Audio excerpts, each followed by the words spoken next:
Bismillahir Rahmanir Rahim. Allahumma salli ala Sayyidina Muhammad. Abu Sa'id al-Khudri radiyallahu anhu narrates that Rasulullah sallallahu alayhi wasallam said, "The one who recites Surah Al-Kahf as it was revealed, it will become a nur for him on the day of resurrection from his place to Makkah. And the one who recites the last 10 verses of it, even if the Dajjal appears, the Dajjal will not be able to overpower him."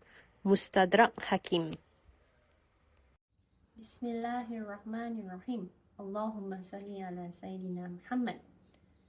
Fa sha, sa sha, sa fa, so fa, sha a ha, a ha ha, kha kha, kha gha, ka qa, ta to, ya za, za ja, za va, va vo, vo do, do do, do do, do do, a ha, ha, kha, kha, gha, gha, qala, la takhafa ma wa'adana sabara